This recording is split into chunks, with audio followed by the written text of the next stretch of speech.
శివబాలకృష్ణ అవినీతి సొమ్ము 400 కోట్లకు పైనే అధికారాన్ని అడ్డు పెట్టుకొని భారీగా అక్రమాలు జిహెచ్ఎంసీ హెచ్ఎండిఏలో 15 ఏళ్లుగా తిష్ట చెంచల్గూడ జైల్లో బాలకృష్ణ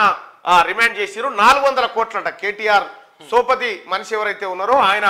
400 కోట్లకు పైనే అవినీతి చేసిండట చూసుకో ఎంత సంపాదించడు కేసీఆర్ సోపతి బట్టి చిన్న ఇది ఎంత పరకపిల్ల అంటారు ఇంకా ఇది పరకపిల్లనే ఇంకా తిమింగలాలు ఉన్నాయి కేటీఆర్ చుట్టూ నిన్న చెప్తున్నాడు కదా ముఖ్యమంత్రి గారు ఎల్బీ స్టేడియంలో బిడ్డ మిమ్మల్ని ఒక్కరిని కూడా వదిలిపెట్టా అని చెప్తా ఉన్నాడు కదా మీ పని అవుతుంది మీరు ఎవ్వడు కూడా కేటీ రామారావు పక్కపొంటి ఎవడెవడైతే అంటగాగి అక్రమంగా జనం సొమ్మును మెక్కిండో వాళ్ళందరి పని అవుతుంది ఎవరిని వదిలిపెట్టే ప్రసక్తి లేదని ప్రభుత్వం కంకణం కట్టుకొని కూర్చుంది ఇక్కడ వీళ్ళ పరిస్థితి జుడిగా వీళ్ళు సాధించిన ఘనత గిట్లుంటే వీడు కేటీ రామారావు చెంచా 400 కోట్ల దొరికినాయి 400 కోట్లు రైతు సోదరులారా మీకు రైతు బంద్ వేద్దామంటే పైసలు లేకుండా మొత్తం ఎత్తుకొని పోయిండు కేసీఆర్